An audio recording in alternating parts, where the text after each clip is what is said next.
15 años de sacrificio terminaron con mis hijos diciéndole a un juez que su padrastro era su verdadero padre. Su adopción borró legalmente su fideicomiso de 34 millones de pesos. Y dejé que el dinero revirtiera a mí mientras ellos celebraban su traición. Hola Reddit, yo, un hombre de 48 años, pasé 15 años criando a mis 2 hijos solo, haciendo todo lo que pude para darles un futuro. Luego, un día, se presentaron en el tribunal y eligieron a otro hombre por encima de mí.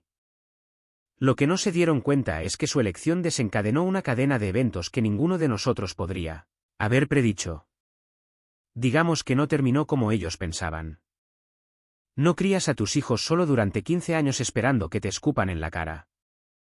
Pero así es exactamente como sucedió. Mateo tenía 17, Leo 16. Yo era el que se levantaba a las 5 de la mañana, preparaba sus almuerzos, asistía a esos aburridos festivales escolares y tenía 2 trabajos para que no les faltara nada. Su madre se largó al principio y volvió más tarde con su mejora. Un payaso llamado Ricardo que caminaba como si hubiera inventado la paternidad. ¿Y dónde terminamos después de todos esos años? En el juzgado de lo familiar de la Ciudad de México. Nunca olvidaré estar sentado allí en esos bancos rígidos. Mis hijos se sentaron frente a mí, ambos con esas sonrisas tontas que tienen los adolescentes cuando creen que han sido más listos que todos. A su lado estaba mi exesposa, Verónica, toda satisfecha como si acabara de ganarse el melate. Ricardo tenía su brazo sobre el respaldo del banco como si fuera el dueño del lugar. El juez ni siquiera había entrado todavía, y pude verla inclinándose hacia Mateo y Leo, susurrando como un entrenador trazando una jugada de último minuto.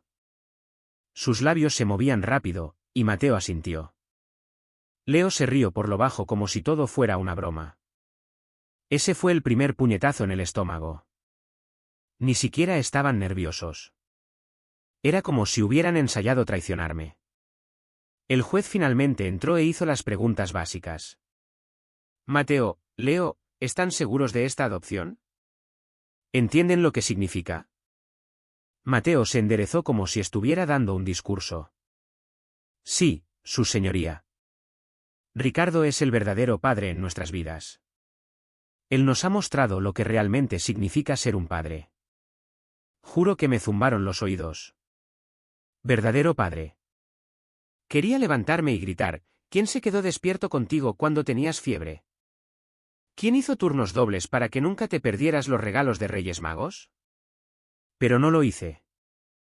Me senté allí, con la mandíbula apretada, porque no iba a darles la satisfacción de verme derrumbarme. Luego fue el turno de Leo. Y este chico, vaya, sacó algo de su bolsillo y lo reconocí al instante. Una foto. Una de las viejas que guardaba en la sala. Los 3 en el parque de Chapultepec cuando él tenía como 8 años. Pensé que había desaparecido hacía meses. La sostuvo en alto, la rompió limpiamente por la mitad y la dejó caer directamente en mi regazo sin decir una palabra. Luego cruzó la sala del tribunal y se paró junto a Ricardo como si nada. No puedo explicar el tipo de silencio que se instala en tu pecho cuando tu propio hijo hace algo así. No es ruidoso. Ni siquiera es doloroso al principio. Es solo vacío. El juez golpeó el mazo. Adopción aprobada. Eso fue todo. 15 años de mi vida borrados en menos de 2 minutos. Mis hijos corrieron hacia Ricardo como si fuera un héroe. Él los envolvió en sus brazos, sonriéndome por encima de sus hombros como si acabara de ganar un campeonato. Mi exesposa se apoyó en él, con los ojos brillantes de victoria. Me fui sin decir una palabra.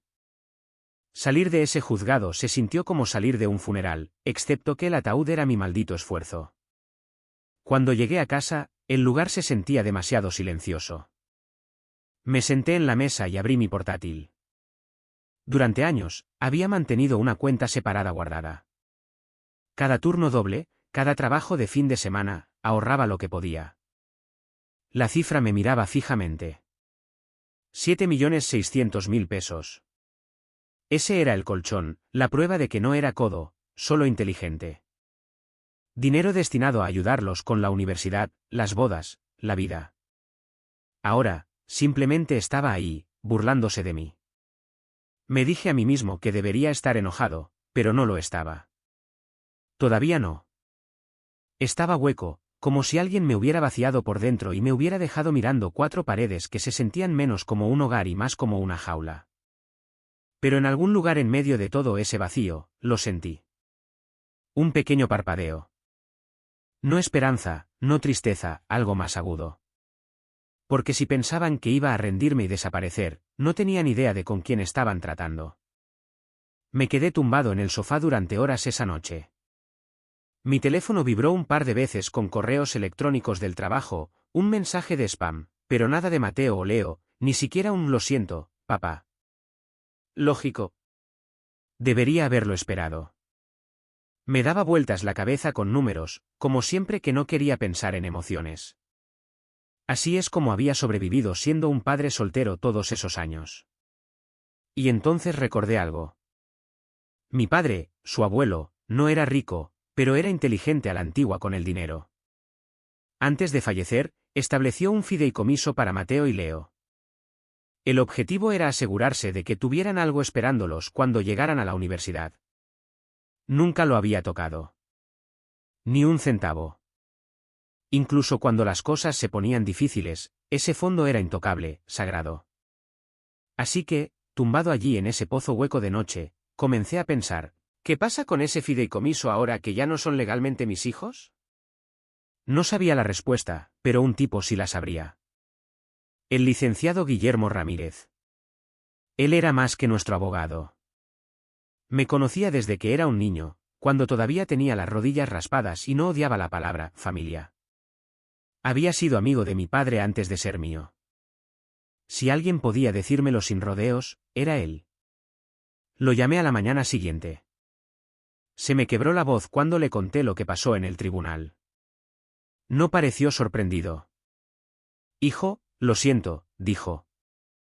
Te advertí que tu exesposa estaba maniobrando. Olvídala, dije. Necesito saber sobre el fideicomiso, el de papá. ¿Qué pasa con él ahora? Hubo una pausa en la línea. Demasiado larga. Se me retorció el estómago. Licenciado, no me oculte nada. Finalmente, suspiró. Tu padre era más listo de lo que pensabas. Tu padre estableció una cláusula de reversión. Escribió que si Mateo y Leo alguna vez dejaban de ser tus dependientes legales, el fideicomiso no se quedaría con ellos. Revertiría a ti como el beneficiario remanente. Me quedé sentado, con el teléfono pegado a la oreja, sin respirar. Repita eso. Ahora es tuyo. 34 millones de pesos, sin condiciones. No confiaba en que tu exesposa lo administrara. Asumió que si los chicos alguna vez se alejaban de ti, no se lo merecían. Me recosté en mi silla, mirando la pared. 34 millones de pesos más los 7.600.000 que ya había ahorrado.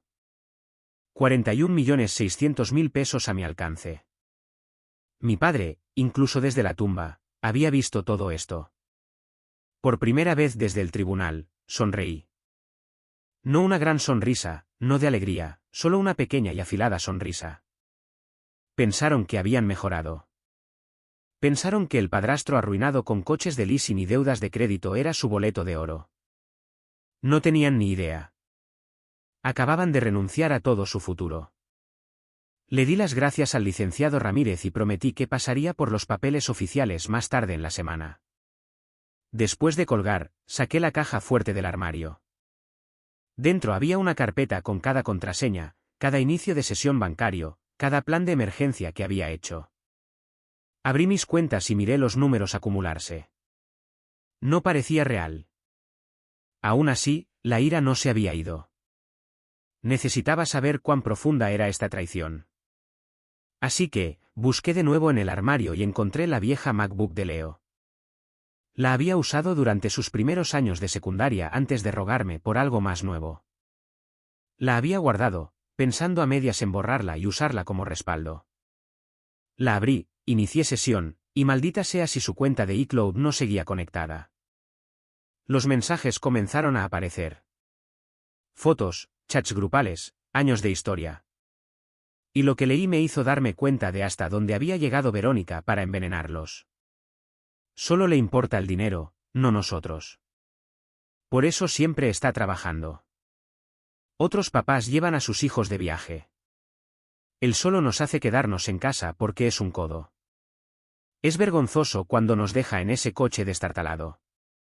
Todo el mundo mira. Mateo, no quiero que aparezca en mis partidos. Solo me hará quedar como un perdedor. Leo, Ricardo sí sabe cómo tratarnos. Mamá dice que así es como se ve un verdadero padre. Años de sacrificio volteados y retorcidos en fracasos que ellos veían como humillación. Y su madre, ella era la arquitecta de todo, alimentándolos con esa línea una y otra vez, pintándome como el villano, a Ricardo como el salvador.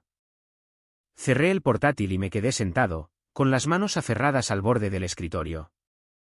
Durante años, pensé que los estaba criando solo. Resulta que había estado luchando una guerra fantasma todo el tiempo. Pero ahora tenía algo que no había tenido antes. Influencia. Pensaron que me habían despojado de mi título de padre. Lo que realmente hicieron fue entregarme una fortuna. Y si Ricardo ya estaba presumiendo de coches y viajes que no podía permitirse, entonces este fideicomiso era el premio al que apuntaba. Él quería el dinero. Mi ex quería el dinero. Y mis hijos se habían vendido barato porque pensaban que el pasto era más verde en el otro lado. Bueno, ¿adivinen qué? El pasto de ese lado es falso. Y yo estaba a punto de empezar a arrancarlo de raíz. No tuve que esperar mucho para ver las primeras grietas. Una semana después de la audiencia de adopción, Mateo me envió una foto de él y Leo en un restaurante de moda en Polanco sosteniendo filetes del tamaño de sus cabezas. El pie de foto, un papá de verdad nos saca, ¿verdad? Guardé la foto. Recibos. Lo gracioso, sin embargo, es que lo que no sabían era que 2 noches después, casualmente estaba en ese mismo lugar con un compañero de trabajo.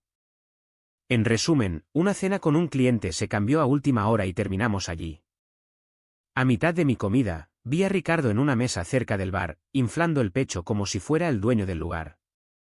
Tenía a Mateo y Leo con él de nuevo. Los chicos parecían orgullosos, como la realeza siendo exhibida. Pero cuando llegó la cuenta, vi al mesero pasar la tarjeta de Ricardo. La pasó una vez, rechazada. La pasó de nuevo, rechazada. El mesero se inclinó y susurró algo. Ricardo forzó una risa y sacó otra tarjeta. Rechazada de nuevo. Su rostro pasó de satisfecho a pálido muy rápido. Mateo miró a Leo, susurrando algo, pero Ricardo lo cubrió con una sonrisa falsa. Es la terminal. Pasa todo el tiempo. Finalmente, se escabulló al cajero automático al otro lado de la calle, dejando a los chicos sentados allí incómodamente. Volvió 10 minutos después con efectivo, dejando una propina excesiva como si estuviera demostrando algo. Toda la escena fue patética. No les dije una palabra esa noche, solo lo archivé en mi carpeta mental etiquetada como fraude de Ricardo. Unos días después, recibí una llamada del amigo contador del licenciado Ramírez. Le había pedido que investigara discretamente las finanzas de Ricardo. El tipo ni siquiera intentó suavizarlo. El marido de tu ex está jodido. Debe casi 7 millones de pesos a prestamistas privados. El negocio está en quiebra. Está haciendo malabares con préstamos solo para mantener las luces encendidas. Honestamente, no sé cómo no está ya en buró de crédito. Eso explicaba la ostentación, los coches de leasing, las cenas elegantes, la tontería de los Audis para el 18º cumpleaños de los chicos. Era todo humo y espejos. El hombre no era rico. Se estaba ahogando, y si conocía a Ricardo, estaba a punto de empezar a buscar botes salvavidas. No quería revelar mis cartas demasiado pronto, así que dejé que se desarrollara. Efectivamente, un par de días después, recibí un vídeo por WhatsApp de Mateo. Él y Leo estaban de pie junto a un Audi rojo, sonriendo como idiotas. Mira lo que papá nos va a regalar por nuestros cumpleaños. Uno para cada uno.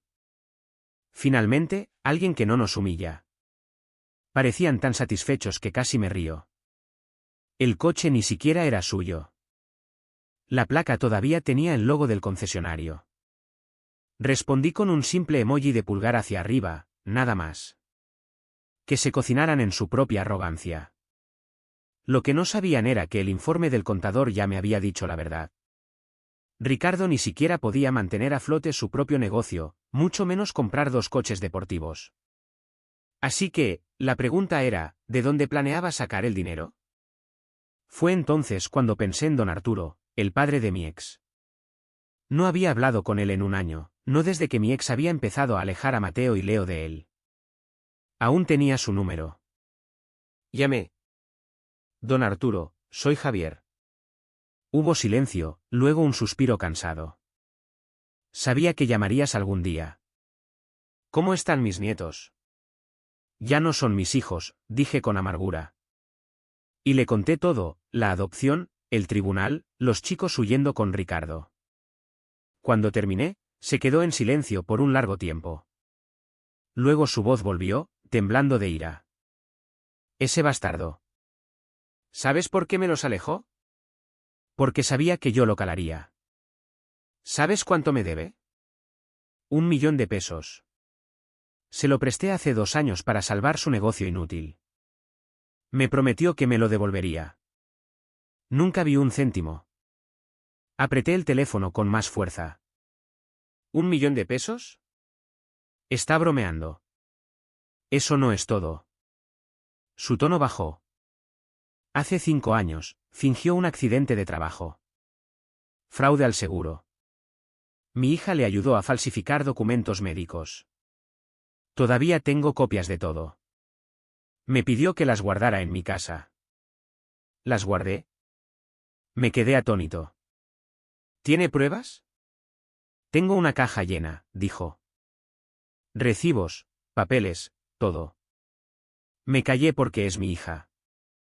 Pero ahora me quitaron a mis nietos por este estafador. Se acabó el silencio. Esa caja era dinamita. Después de la llamada, me recosté en mi silla y pensé en el tablero de ajedrez. Ricardo estaba apalancado hasta el cuello. Mi ex se había atado a él, convenciendo a Mateo y Leo de que era un héroe mientras me pintaba a mí como el villano tacaño. Los chicos se jactaban de coches que no existían. Mientras tanto, yo tenía pruebas de que estaba arruinado, pruebas de que debía dinero a la familia y pronto, pruebas de que era un estafador. Pensaron que me habían sacado de sus vidas y de su futuro. Lo que realmente hicieron fue entrar en una casa que se derrumbaba y cerrar la puerta detrás de ellos. Y yo estaba fuera con las cerillas. Ese fue el momento en que decidí que esto no iba a ser un rencor silencioso. Había pasado 15 años siendo el tipo que se tragaba todo y seguía trabajando, seguía ahorrando, seguía demostrando mi valía con acciones que nadie quería ver.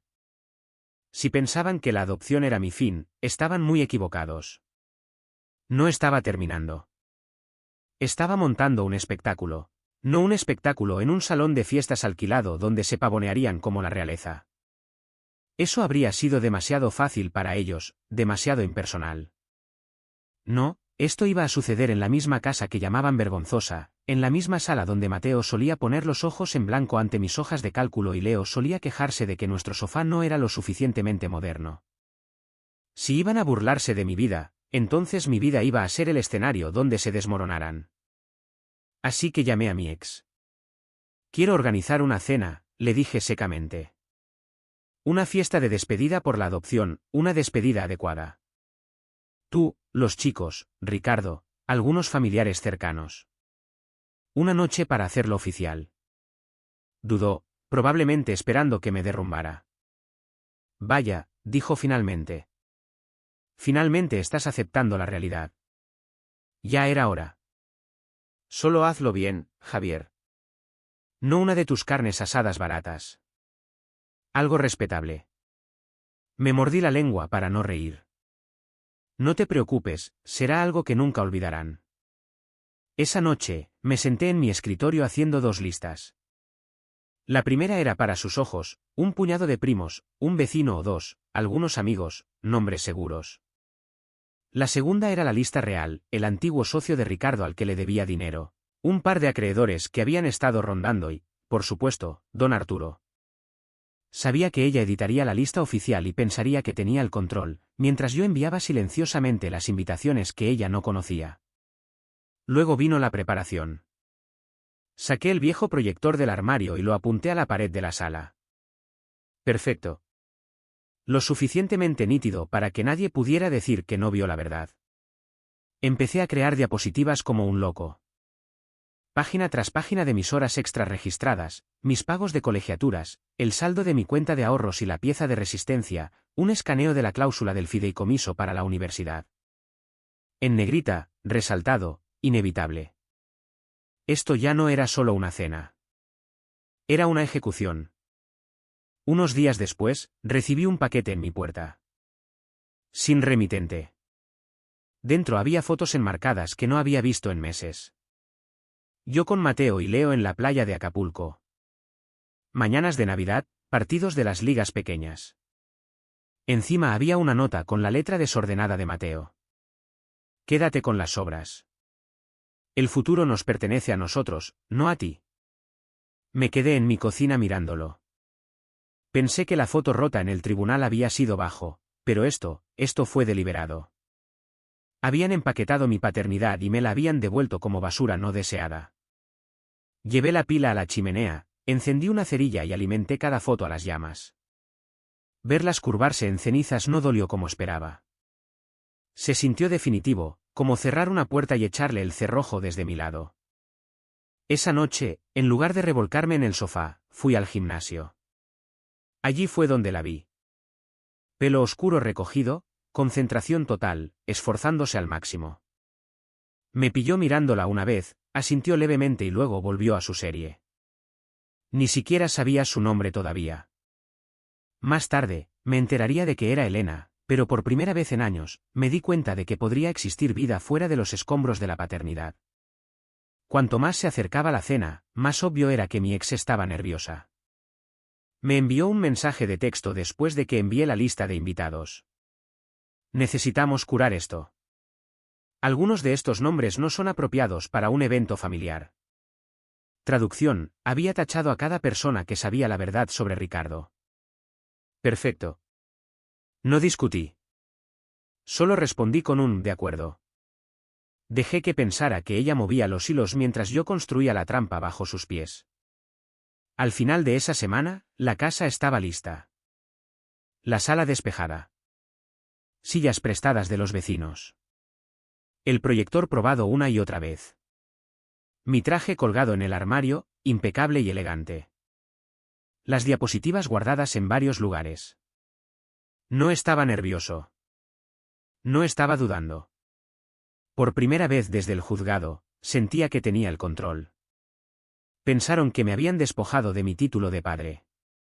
Lo que realmente hicieron fue preparar el escenario para su propio desenmascaramiento. Las cerillas estaban listas. Solo quedaba encenderlas. Pero aparentemente Ricardo y mi exesposa tuvieron la misma idea. La única diferencia es que ellos intentaron encenderlas primero. Comenzó con una llamada telefónica. Mi teléfono vibró y cuando vi el nombre, casi me río. Ricardo, la primera vez que me llamaba directamente. Cuando su nombre apareció en mi pantalla, puse la llamada en altavoz y coloqué mi viejo teléfono en el escritorio para grabar. Sabía que cualquier cosa que saliera de su boca valdría la pena conservarla. Hola, Javier, dijo, esforzándose demasiado por sonar casual. Pensé que deberíamos hablar de hombre a hombre. ¿Sobre qué?, pregunté, ya sabiéndolo. Mira, ahora que soy el padre de Mateo y Leo, necesito acceso a sus cuentas educativas. Mi abogado dice que como tutor, tengo derecho a administrar el fideicomiso para la universidad que tu padre estableció. Así que, no hagamos esto complicado. Solo dame la información y estaremos bien. Me recosté en mi silla, sonriendo con suficiencia, aunque no podía verme. Eso es interesante, porque en realidad no conozco los detalles. Mi padre se encargó de todo con el licenciado Ramírez, el abogado de la familia. Tendrás que preguntarle a él. Silencio entonces, cortante. Bien. Dame su número. Se lo di, colgué y seguí con mi día. 2 horas después, el licenciado Ramírez me llamó, riendo tan fuerte que apenas podía entenderlo. Hijo, el marido de tu ex acaba de llamarme, exigiendo acceso al fideicomiso. Cuando le expliqué la cláusula de que los chicos perdieron sus derechos después de la adopción, perdió los estribos. Gritaba que era imposible, que él era el padre legal ahora. Sonaba como si estuviera a punto de romper algo. Bien, dije. Déjalo. A la mañana siguiente, mi exesposa llamó. Sin hola, sin pretextos. Ladrón, gritó al teléfono. Robaste el dinero de nuestros hijos. Ese fideicomiso era para ellos. Ya no son mis hijos, dije secamente. ¿Recuerdas? Te aseguraste de eso en el tribunal. ¿Sabes a lo que me refiero?, espetó. Ese dinero era para su educación. Eres un asco. Tú eres, la interrumpí. No, lo que es asqueroso es empujarlos a la adopción solo para poner tus manos en ese fideicomiso. Y ahora estás enojada porque el plan salió mal. No me vuelvas a llamar a menos que sea a través de un abogado. Colgué antes de que pudiera responder. 2 días después, me di cuenta de lo lejos que estaban dispuestos a llegar. Mi vecina, doña Carmen, me interceptó en la entrada. Es el tipo de persona que se da cuenta de todo. Javier, dijo, ayer había gente tomando fotos de tu casa. No eran repartidores. Tenían portapapeles, escribían cosas. Parecía oficial. Le di las gracias y no le di importancia, pero por dentro sabía que algo se avecinaba. Esa tarde, llamaron a la puerta. Cuando abrí, había una trabajadora social del DIF y un oficial de policía en mi porche. Señor García, preguntó la trabajadora social, hemos recibido una queja sobre abuso infantil y negligencia financiera. ¿Podemos pasar? Mi corazón se aceleró, pero mi rostro permaneció tranquilo. Por supuesto. Entraron, mirando a su alrededor como si estuvieran buscando trampas. La trabajadora social sacó un expediente. La queja alega que usted negó el apoyo financiero básico a menores durante años, causando daño psicológico. Hay declaraciones firmadas por los chicos. Dejó el expediente en mi mesa y lo deslizó hacia mí.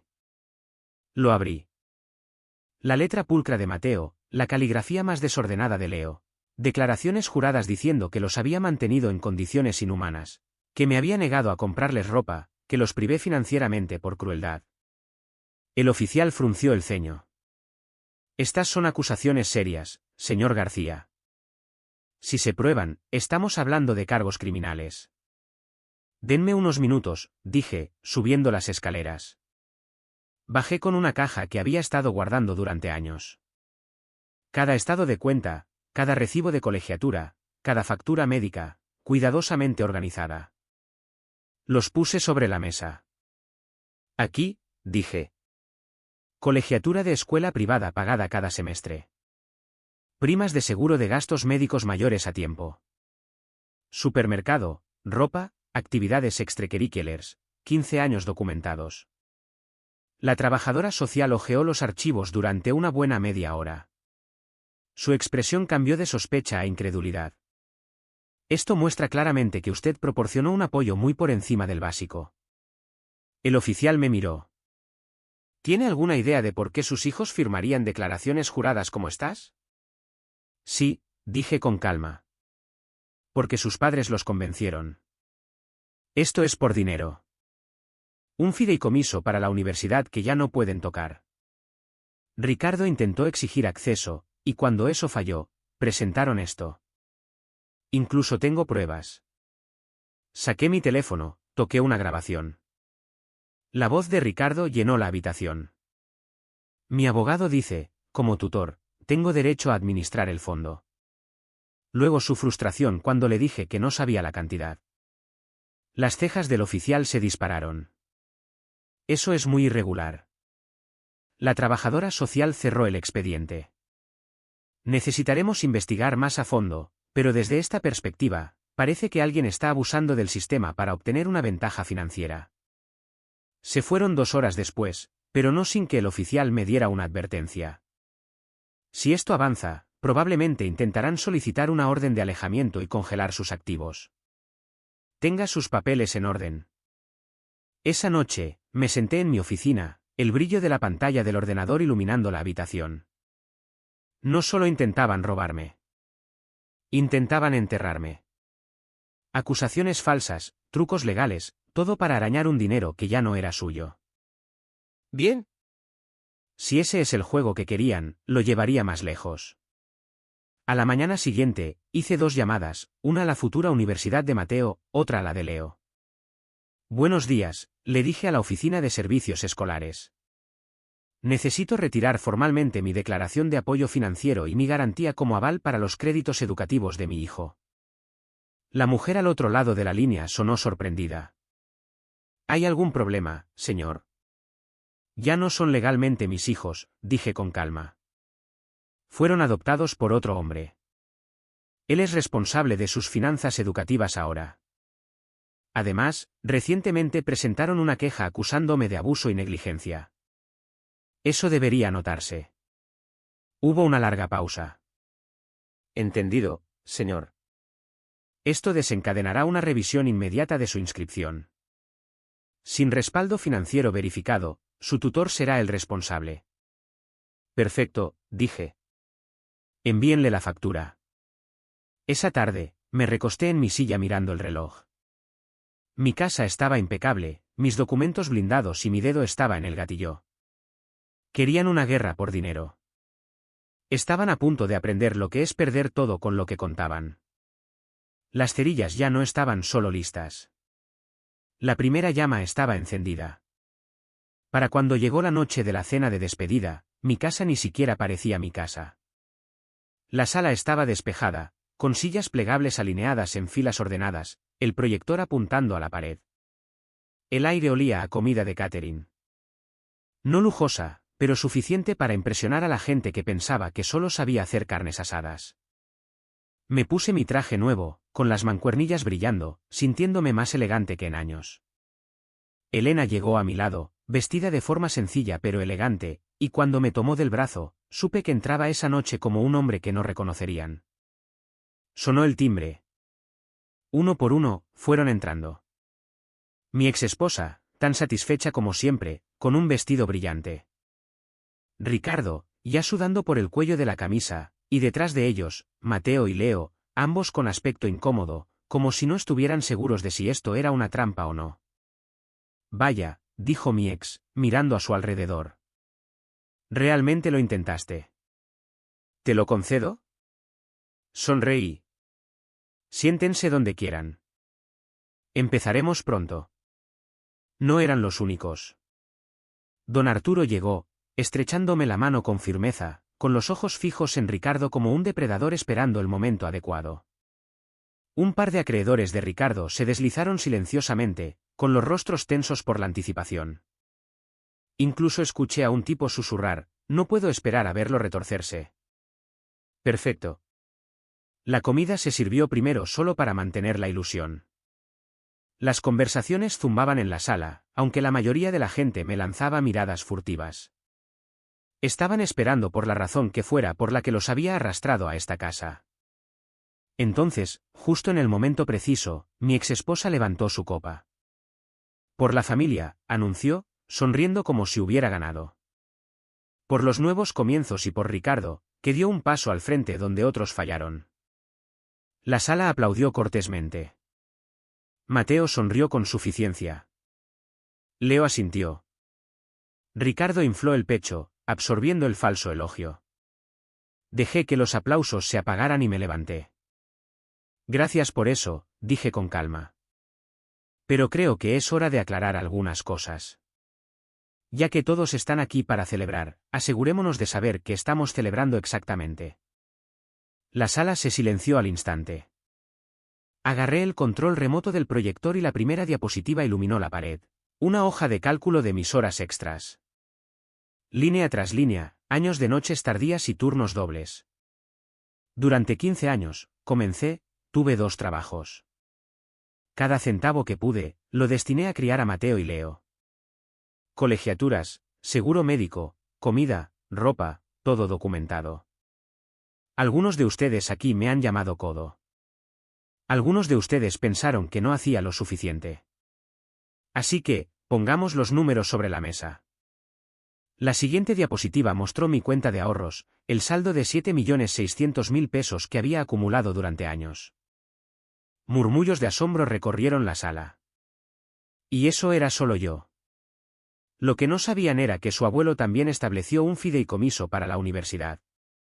34 millones de pesos guardados para su futuro hasta la adopción. Clic. La siguiente diapositiva mostró el decreto de adopción junto a la cláusula del fideicomiso. Las palabras estaban resaltadas: si los beneficiarios dejan de ser dependientes legales, los fondos revierten al padre biológico. Así que cuando Mateo y Leo entraron en ese tribunal y eligieron la adopción, hice una pausa, dejando que las palabras quedaran suspendidas. No solo se alejaron de mí. ¿Se alejaron de esto? Los murmullos llenaron la sala. Mi exesposa se levantó de su silla, con la cara roja. ¿Les robaste su dinero? Me volví hacia ella. No, tú me robaste a mis hijos, y el dinero legalmente volvió a mí cuando lo hiciste. Ricardo intentó intervenir. Esto no funciona así. Yo soy su tutor ahora. Ese fideicomiso.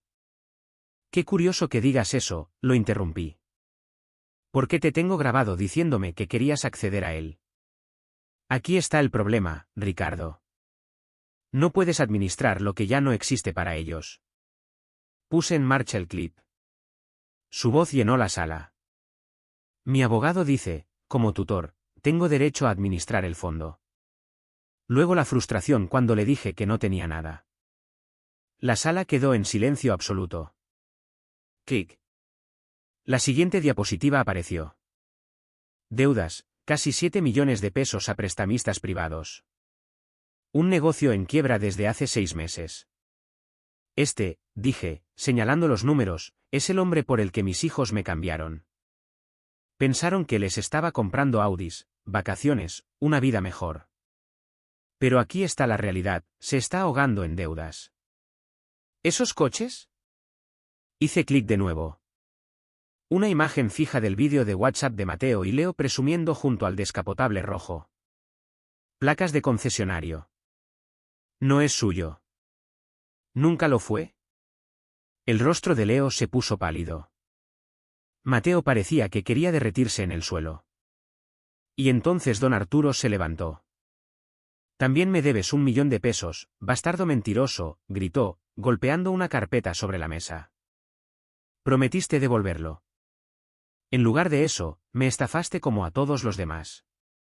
Ricardo tartamudeó, intentando levantarse, pero sus acreedores se acercaron, acorralándolo en la mesa. No había terminado. Pero la deuda no es lo peor, dije fríamente. Clic. La última diapositiva se iluminó. Documentos de fraude al seguro completos con firmas. Hace 5 años, Ricardo fingió un accidente de trabajo. Mi exesposa le ayudó a falsificar registros médicos. Don Arturo guardó las pruebas. Así que cuando oigan hablar de las acusaciones de abuso que presentaron contra mí, entiendan que esto es quien las presentó, un estafador y su cómplice. Los jadeos se convirtieron en gritos.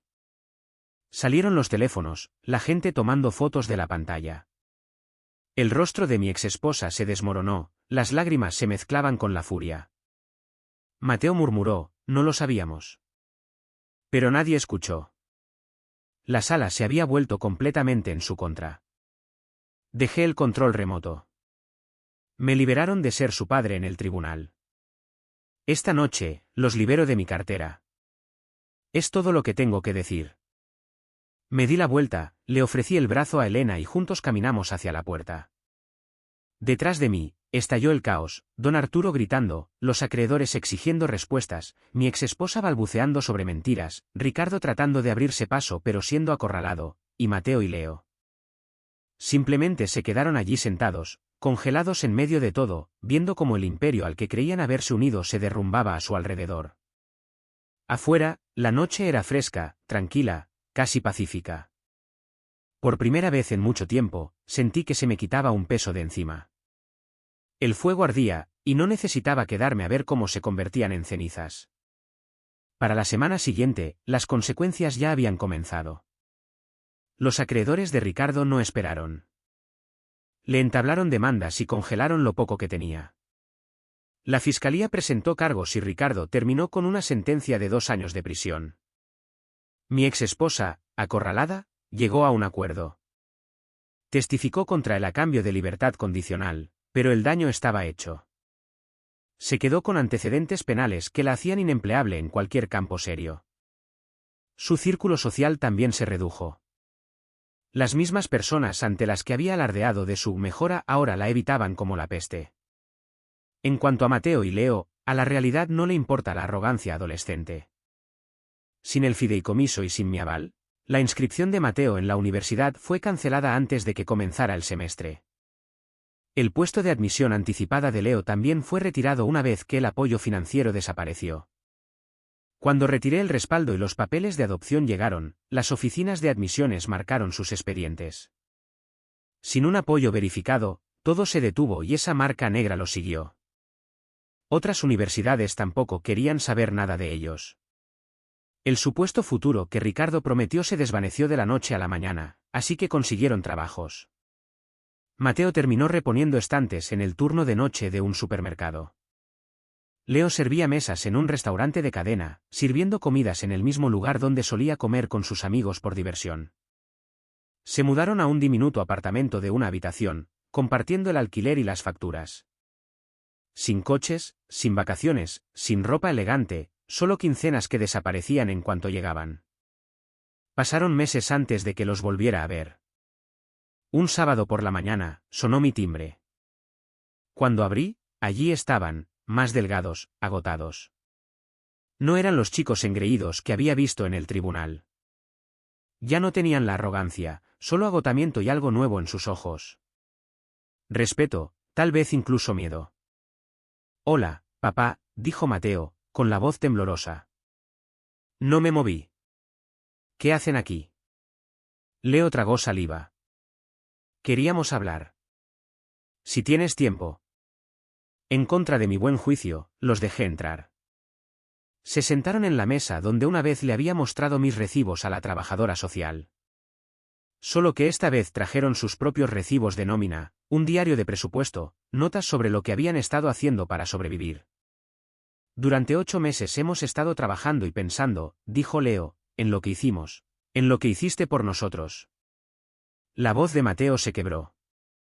Te llamamos codo cuando tenías 2 trabajos para darnos todo. Ahora sabemos lo que se siente al despertarse a las 5 y que todavía no alcance. Ahora lo entendemos. No suplicaron. No lloraron. Simplemente expusieron sus números, su plan. Y entonces Mateo dijo, no estamos pidiendo regalos. Estamos pidiendo un préstamo con intereses. Queremos ganarnos de nuevo el derecho a ser tus hijos. No dije que sí de inmediato. Les dije que lo pensaría.